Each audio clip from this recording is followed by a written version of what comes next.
Hi, Carol Schiffer at Coldwell Banker Realty, and I want to share an article that was recently published in the Los Angeles Times, and it was written by a gentleman called Lawrence Kotlikoff. It was actually in the Wall Street Journal, and the name of the article is "A Home is Your Castle Against Rising Inflation." And I'm going to be reading this article to you, so I'm going to break this down into two, maybe three parts.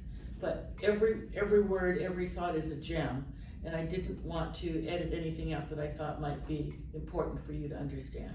We all talk about what's going on today with rising interest rates. Are we in a bubble? Are we not in a bubble? Are we going to be in a bubble? What's the impact of all this going to be on the economy and our homes and values? So here goes. It's great. Mortgage rates are up to 5% and some fear a valuation bubble. Even so, it's a good time to buy. Mortgage rate interests have been rising at their fastest pace in years. Last April, the 30-year fixed mortgage rate was 3.2%. Today it's 5%, the highest in more than a decade. We've never seen a time where mortgage rates have risen as quickly as they have, and the market hasn't cooled off. A real estate economist by the name of Ralph McLaughlin told the Wall Street Journal, "I don't expect the market to collapse by any means, but certainly it's going to go from a gangbuster market to one that hopefully looks more normal."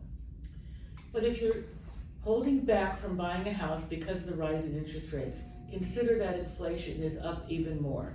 A year ago, it was running at 2.6% on a year-over-year basis, March 2020 through March 2021. Today, this retrospective annual inflation measure is 8.5%. We haven't seen an inflation this high since the early 1980s.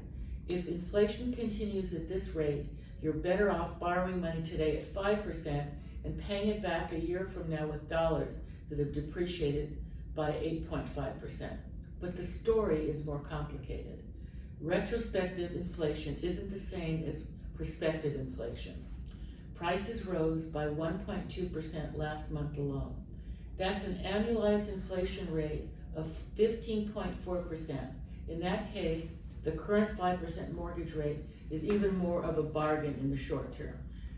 I'm going to continue this in other segments, but I wanted to give you a taste of where this is going. Again, hopefully allay any concerns or fears that you may have on what's going on in our economy today. Please get in touch with me. I'd love to hear your thoughts. ceschiffer@gmail.com and my newsletter, theschifferline.com. More in a few minutes. Ciao.